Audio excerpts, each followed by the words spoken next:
羽生の戦いについて考察します。はいどうもこんにちは。アニメ見すぎて妻に逃げられた男チャラです。今回ですね、日暮の学校に卒12話の感想考察をやっていきたいと思います。右に書いてある項目順にやっていきますのでよろしくお願いします。それでは行きましょう。一つ目は、里子と鬼狩りの竜王ということで、今回ね、西宮殿に里子が忍び込み、鬼狩りの竜王を回収というシーンから振り返っていきたいと思います。こちらはまあ予想通りというかね、このタイミングで鬼狩りの竜王を回収していたんでしょうねってことで、その辺の、裏側の回収と、それぞれの、強行に対して里子がどういった動きを見せていたのかということが描かれたんですけど、ここで、特筆するべきは、特筆するべきはというか、ちょっと気になったのは、剣簡単に折りすぎじゃねっていうことで、この剣、ちょっとすいません、鬼狩りの竜王について自分はあんま詳しく知らないんですけど、木製なんですかね。簡単にポキンって折れてましたけど、多分お社様の像って木製だと思うんですけど、なんか作り的にね。その木に引っかかって折れるってことは、同じように木材で作られているってことでよろしいんでしょうかね。ちょっとこの辺詳しい方いましたら教えてほしいんですけど、簡単に折れたなと思って。でもそれでも切れ味は鋭いみたいで、里子の方を少しかすめて、切っていましたので、なんだろうね、鋭く研磨されたというか、磨かれた木材なんですかね。里子が持てるぐらいの軽さなんでしょうし。ちょっとこの顔が切れたってのが気になるポイントではあるんですけど、大して意味はないんでしょうね。はい。あと、赤坂とミオンのお母さんですね。は、確定で、里子のことを覚えているというか、思い出した時にね、里子ちょっと怪しいなと、思い出すことができるのが、確定したということで、ちょっと君吉のおじいちゃんと圭一に関しては今回の、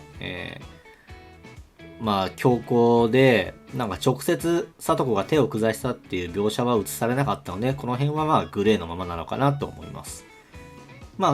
ちょっとね、またこれで、思い出した時に、里子のことを疑う人物が増えたってのはポイントなのかなと思います。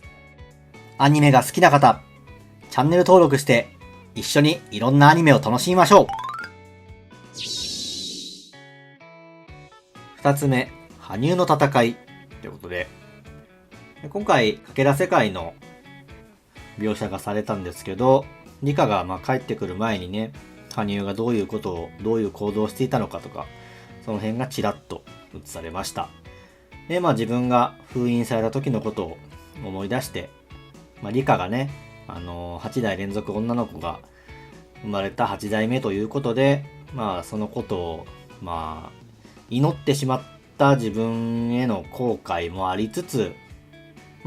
自分を認識できる人物が生まれたことに対する喜び、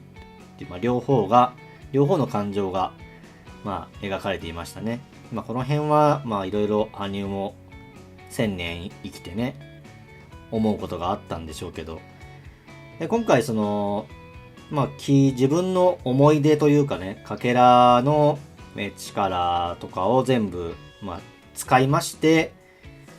ちょっと角が修復されたような描写されてましたけど、理科の力を、記憶の継承のね、力を、与えて、去っていったっていうことで、予想通り、かけら世界で消えたんじゃなくて、かけら世界の中でどこかへ向かっていったってことで、自分はちょっと里子のところに向かっていったんだってちょっと予想したんですけど、これは外れていまして、エウアのところに向かっていたということで、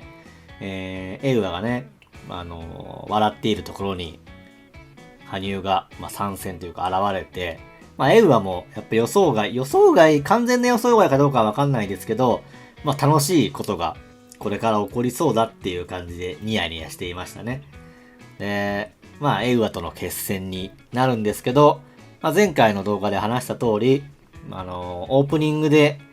羽生がね、ボロボロになっているシーンが描かれていますので、ちらっと。敗れるのは確定なのかなと思います。で敗れるのは確定なんですけど、この強い決意を持ったね、羽生が、エイワと戦うにあたって、ただ、何にも、できずに、敗れるのかっていうと、そういうことはないのかなと。魔女同士の戦いがね、どういう戦いになるのか、ちょっと力関係も含めて、発揮しとはわかんないんですけど、エウアからすれば、羽生は全くの格下、自分からね、生まれ出たエラーみたいな存在なので、絶対にエウアが勝つとは思うんですけど、そのエウアに対して羽生が何かしらの、策があって、なんか、一矢報いることができるんじゃないかなと自分は少し考えています。何か根拠があるのかって言われたら根拠はないんですけど、物語的にね、ただ単にエウアに戦いを挑んで負けました。はい、終わりじゃ。ちょっとなんか薄いかなと思いますので、今回のね、話の中で、この羽生が戦いに行ったっていうのはすごく大事な部分だと思います。で、どういう、最後のなんかしっぺ返しというか、一矢報いることができるのかってことを考えたときに、前回話したんですけど、全員の記憶が、蘇るっていうのを、やるんじゃないかなと思います。で、その記憶が蘇るっていうのもちょっと自分考えたんですけど、これ誰が記憶が蘇るかとか、どのタイミングで蘇るかとかって、おそらくエウアが、コントロールしていたんじゃないかなと自分は考えています。どれぐらい、世界に介入できるのかとかはちょっとわかんないんですけど、都合よく複数人が今まで記憶蘇るって、日暮豪卒の中でなかったと思うんですね。鉄平だったりとか、リナだったりとかね。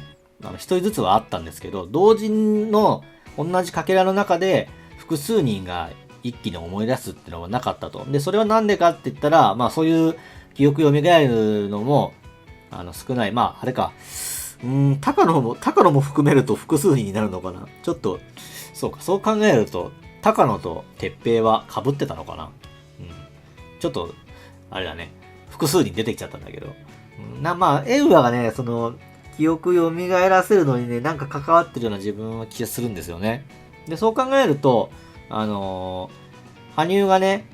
エウアに何かしらの攻撃を加えて、エウアにエラーが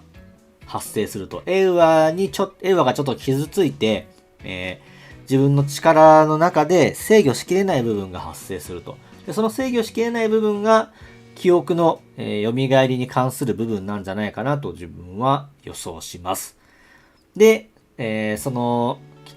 全員の記憶が蘇ったことによって、